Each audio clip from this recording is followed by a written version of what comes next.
This is Microbiology, Unit 2, Part 3. In this video, I'll go into more detail on the plasma membrane. So remember, the cell membrane is built out of a phospholipid bilayer. It's a dynamic fluid structure. It's flexible. It's a semi-permeable barrier. It determines what gets in and out of the cell. All right, so what is a phospholipid? So here's a phospholipid. There's a phosphate head, which is negatively charged, and a lipid tail, which is hydrophobic. So the phosphate group is hydrophilic. It attracts water. Fatty acids in the tail are hydrophobic. They avoid water, or they're excluded from water, I should say. So when you have a whole bunch of phospholipids put together, if you just have them in a clump, they actually tend to arrange themselves into what we call lipid bilayers just on their own, just naturally, because of their chemistry. All right, so lipids, like oils, fats, these are hydrophobic, meaning they won't mix with water. It's not actually that lipids repel water. It's really that water molecules are attracted to each other so strongly that they exclude lipids such as oils, pushing them away so that they don't interfere in the relationships the water molecules have with each other. To understand this, you have to remember back to the chemistry of water. Water molecules are polar, meaning one end, the end with hydrogen, is positively charged, and the other end with oxygen is negatively charged. This is because oxygen is an electron hog. It doesn't share electrons well with hydrogen. Remember that opposites attract, so the negatively charged oxygens of one water molecule will attract the positively charged hydrogens on other water molecules, causing the water molecules to attract each other and stick together. This is the reason water forms beads or spheres, even on solid surfaces, rather than spreading out. The water molecules will not release each other even under the force of gravity, and so they do not spread out flat.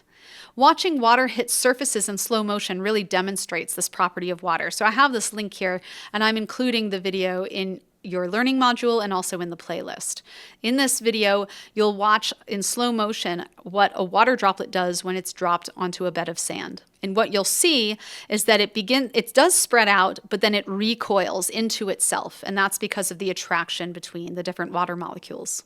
Oil has no charge, no positives or negatives, so water molecules aren't attracted to oils. This means water molecules will pull each other away from the oil since the oil has no electric charge to hold the water molecules. So here you can see a lonely water molecule lost in a layer of oil. This water molecule will migrate away from the oil towards the other water molecules below because of the electrical attractions between it and the other water molecules. You can think of water molecules as little teeny tiny magnets that are all pulling each other close. So in reality, water is attracted to itself to the exclusion of oil. It doesn't really repel it. Bilayers like this, like the ones that form cell membranes, form spontaneously when you mix amphipathic molecules like phospholipids in water. So an amphipathic molecule is a molecule where one part is hydrophilic and the other part is hydrophobic. These molecules spontaneously orient themselves this way due to their chemistry. So there's water inside and outside of the cell membrane. The charged heads are attracted to the water on the inside and attracted to the water on the outside.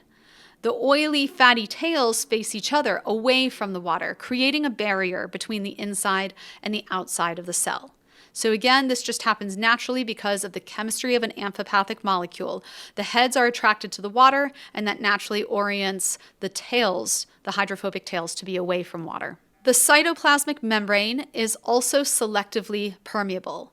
It only lets some molecules across. So the cell needs methods to get nutrients in and let waste out of the cell. The cell membrane is semi-permeable in part because of the chemistry of the phospholipids and in part because of protein channels that select what molecules can get across and in which direction. There are 4 basic mechanisms of movement across prokaryotic cell membranes. Simple and facilitated diffusion and active transport should be a review for you. But briefly, versions of passive transport, such as simple and facilitated diffusion, means no energy is required because molecules are moving from areas of high concentration to low concentration in accordance with the universal laws of entropy. Active methods require an energy input because molecules are being pushed against their concentration gradient, meaning the process of entropy is being reversed.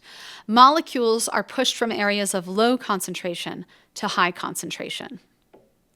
So in this image in the bottom right, you know that naturally, if you drop dye into a glass of water, the dye molecules will spread out from where they are highly concentrated in the original tablet or droplet to where they're less concentrated elsewhere in the glass. So that's the natural direction of flow, from high to low concentration.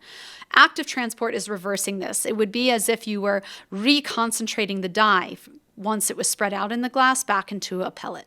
But sometimes the cell has to do that. It has to bring in molecules that are of low concentration on the outside and high concentration already inside. Group translocation is a type of active transport in which a molecule is moved against its gradient and also is changed chemically during the transport process.